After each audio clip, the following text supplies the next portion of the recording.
Hello everyone.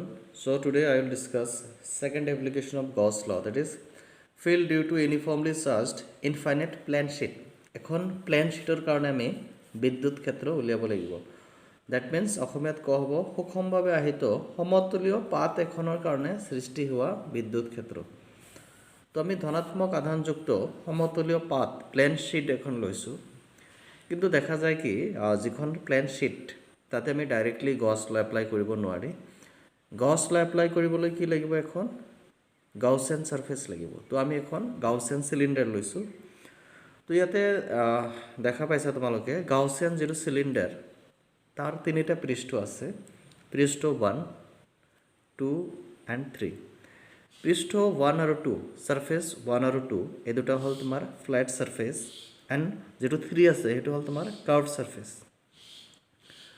তো তোমালোকে জানাই ইয়াতে যেটো এৰিয়া হয় এৰিয়া এটা ভেক্টৰ কোয়ান্টিটি হয় আৰু এৰিয়াৰ যেটো ডাইৰেকশন হেটো কেনেকুৱা আছিল আউটৱাৰ্ড নৰ্মেল বাহিৰৰ ফালে যেটো লম্ব হ'ব হেটো হল এৰিয়া ভেক্টৰ। আৰু ইলেক্ট্ৰিক ফিল্ড বিদ্যুৎ ক্ষেত্ৰৰ দিকটো লক্ষ্য কৰা যেহেতু ইয়াতে ধনাত্মক আধান আছে বিদ্যুৎ ক্ষেত্ৰৰ দিকটো কেনেকুৱা হ'ব তোমাৰ আধানৰ পৰা বাহিৰ ফালে হ'ব। গতিকে এটো পজিটিভ চাৰ্জ আছে ইয়াৰ পৰা বাহিৰ ফালে আছে এটো। সিমিলাৰলি এটো সোৱা 3 নম্বৰৰ কাৰণে ইলেক্ট্ৰিক ফিল্ড বাহিৰ ফালে হ'ব। 1 নম্বৰৰ কাৰণে সোৱা ইলেক্ট্ৰিক ফিল্ড বাহিৰৰ ফালে আৰু এৰিয়া ভেক্টৰ তো আমি তিনিটা সাৰফেস লৈছো। তিনিটা সাৰফেসৰ কাৰণে কেনেকুৱা হ'ব মই দেখুৱাই দিছো বস্তুটো তোমাৰ। এটো এটা সিলিন্ডাৰ ধৰি লোৱা এটো সিলিন্ডাৰৰ তিনিটা পাৰ্ট আছে। এটো এটা আৰু এটো এটা। এইবিলাক হল তোমাৰ এই দুটা পৃষ্ঠ এই দুটা কি বুলি কোৱা হ'ব তোমাৰ ফ্ল্যাট সাৰফেস আৰু এই যেটো আছে ওপৰৰ পোৰশনটো এটো হল তোমাৰ কাৰ্ভড সাৰফেস। গতিকে আমাৰ এটো হল 1 নম্বৰ সাৰফেস এটো হল 2 নম্বৰ আৰু এটো হল 3 নম্বৰ। তো যেটো 1 নম্বৰ আছে তাৰ কাৰণে এৰিয়া ভেক্টৰ কেনেকুৱা হ'ব সোৱা 1 নম্বৰৰ কাৰণে এটো হ'ব তাৰ এৰিয়া ভেক্টৰৰ ডাইৰেকশন এটো আউটৱাৰ্ড নৰ্মেল। 2 নম্বৰৰ কাৰণে এনেকুৱা হ'ব আৰু 3 নম্বৰ এটো সাৰফেসৰ লম্ব বাহিৰ ফালে কেনেকুৱা হ'ব তেনেহলে এটো হ'ব 3 নম্বৰৰ কাৰণে এৰিয়া ভেক্টৰ। তো এটো হল তোমাৰ এৰিয়া ভেক্টৰ গল। এৰিয়া ভেক্টৰ ডাইৰেকশন সদায় মনত ৰাখিবা কেনেকুৱা হ'ব আউটৱাৰ্ড নৰ্মেল। এতিয়া আমাৰ যিখন সিলিন্ডাৰ লৈছিলো এটো সোৱা এটো সিলিন্ডাৰ। তো 1 নম্বৰ সাৰফেসৰ কাৰণে এৰিয়া ভেক্টৰ আউটৱাৰ্ড নৰ্মেলৰ ফালে 2 number same outward normal 3 number যেটো আমাৰ কাৰ্ভড সাৰফেস আছে এটো সাৰফেস। তো ইয়াৰ কাৰণে আউটৱাৰ্ড নৰ্মেল তো ওপৰ ফালে হ'ব এটো। তো নেক্সট সোৱা ইয়াতে আমি ধৰি লৈছো let sigma is equal to surface charge density পৃষ্ঠীয় আদান ঘনত্ব। ইয়াৰ আগত তোমালোকে কি পাইছিলা ল্যামডা। ল্যামডা কি কোৱা হয় লিনিয়াৰ চাৰ্জ ডেন্সিটি আৰু ল্যামডা ইজ ইকুয়াল টু কিমান আছিল q/l। তো ইয়াতে সিগমা হল surface charge density. Surface charge density means sigma is equal to charge by area. Charge by area তো sigma is equal to q/s और ইয়াৰ পৰা q is equal to কিমান হ'ব sigma s। Let us suppose equation number 1। Next কি কৰিছো আমি সোৱা using গছ ল গাউছৰ সূত্ৰ কি আছিল তোমাৰ ইন্টিগ্ৰেশন e dot ds is equal two q/ε0। এতিয়া আমাৰ যিখন সিলিন্ডাৰ আছে সিলিন্ডাৰক আমি তিনিটা ভাগত ভাগ কৰিছো। গতিকে আমি ইয়াক তিনিটা ভাগত ভাগ কৰিব পাৰিম e dot ds due to 1 1 number সাৰফেসৰ কাৰণে flux e dot ds due to 2 and e dot ds due to 3। এতিয়া 1 নম্বৰটো ক'ত আছে আমাৰ সোৱা এটো 1 নম্বৰ হল তোমাৰ ফ্ল্যাট সাৰফেস 1 2 নম্বৰো ফ্ল্যাট সাৰফেস হয় আৰু 3 নম্বৰ কেনেকুৱা কাৰ্ভড সাৰফেস। নেক্সট আমি কি কৰিম সোৱা এটোটো যদি আমি ডট প্ৰডাক্টটো উঠাই দিও ডট প্ৰডাক্ট যেতিয়া উঠাই দিবা 1 নম্বৰত লক্ষ্য কৰা তুমি e আৰু ds সেম ডাইৰেকশনত আছে। গতিকে ডট প্ৰডাক্ট যেতিয়া উঠাই দিয়া হ'ব তেতিয়া cos θ আহিব আৰু মাজৰ কোণ কিমান আছে e আৰু ds সেম ডাইৰেকশনত আছে। গতিকে মাজৰ কোণ আছে 0 ডিগ্ৰী ইয়াতে। তো এটো কিমান হৈ যাব 1 নম্বৰৰ কাৰণে e ds cos 0 degree plus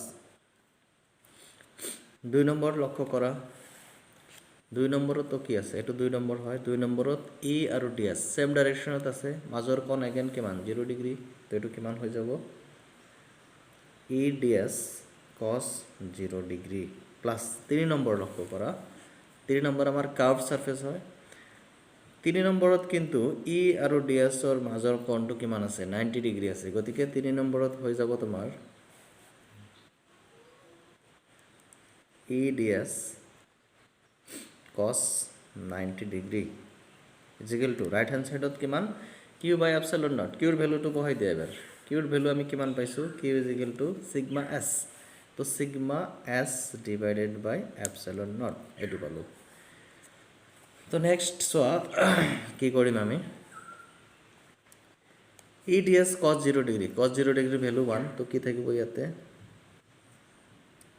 e ds thakibo plus second same thing 2 নম্বৰৰ কাৰণে EDS third to flux 0 হৈ যাব cos 90 ৰ মান 0 গতিকে এটো কিমান পাবা 0 আৰু ৰাইট হ্যান্ড সাইডত কিমান আছে sigma s by epsilon naught এটো পালো নেক্সট আমি কি কৰিম তো ইটো বাহিৰত গুছি যাব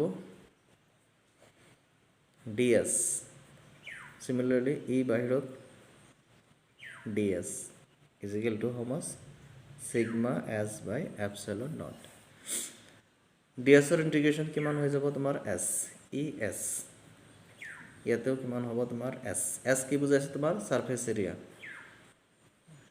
আৰু ইয়াতেও কিমান পাবা sigma s by epsilon naught এতে এটো প্লাস কৰিলে 2es হ'ব 2es is equal to sigma s by epsilon naught দুই ফালৰ পৰা s s cancel তো e is equal to থাকিব তোমাৰ sigma by 2 epsilon naught this is the final expression electric field due to a plane sheet এটা plan শীটৰ কাৰণে electric field তো মই প্ৰথমৰ পৰা আকৌ এবাৰ বুজাবলৈ চেষ্টা কৰিম তো আমি এখন প্লেন শীট লৈছো পজিটিভ চাৰ্জ যুক্ত কিন্তু আমি যেতিয়া গস ল এপ্লাই কৰিবলৈ কি লাগিব এখন গাউসিয়ান সারফেস লাগিব তো আমি এখন গাউসিয়ান সিলিন্ডার লৈছো ইয়াতে তো দেখা গৈছে গাউসিয়ান সিলিন্ডাৰৰ ইয়াতে তিনিটা সাৰফেসত আমি ভাগ কৰিছো এই প্ৰথমৰ দুটা এন্ড সাৰফেস 1 আৰু 2 আৰু এটা কাৰ্ভ সাৰফেস 3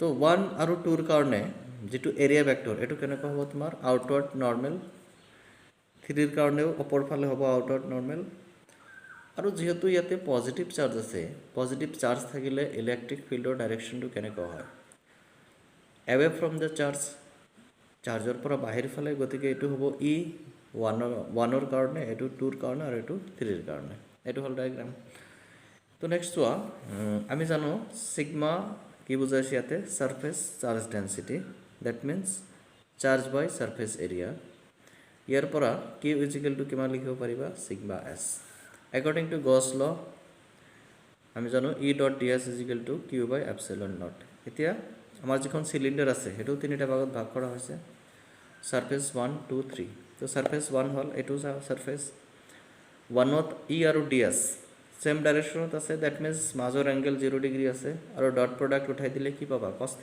তো ইয়াতে কি পালা e ds cos 0 ডিগ্ৰী সিমিলাৰলি 2 নম্বৰত কি আছে সেম আছে এটু 2 নম্বৰ ইয়াতে কি আছে e ds cos 0 ডিগ্ৰী 3 নম্বৰত সেম আছে e ds এবাৰ কিন্তু 90 ডিগ্ৰী আছে cos 90 ডিগ্ৰী রাইট হ্যান্ড সাইডত q এর ভ্যালু বহাই দিয়া q is equal to sigma s by epsilon naught cos 0 ডিগ্ৰীৰ মান 1 তো ইয়াতে কিমান থাকিব e ds ইয়াতে e ds cos 90 ৰ মান 0 এটো কমপ্লিট 0 হৈ যাব আৰু এফালে কিমান থাকে sigma s by epsilon naught ইন্টিগ্ৰেশন কৰি দিয়া এনেকৈ আহিব ইন্টিগ্ৰেশন কৰাৰ পিছত চোৱা ds ৰ ইন্টিগ্ৰেশন কিমান পাবা s সিমিলাৰলি এতেও ds ৰ ইন্টিগ্রেশন পালা s is equal to sigma s by epsilon naught তো এটো twice es is equal to sigma s by epsilon s cancel e is equal to sigma by 2 epsilon naught so this is the final expression for electric field due to a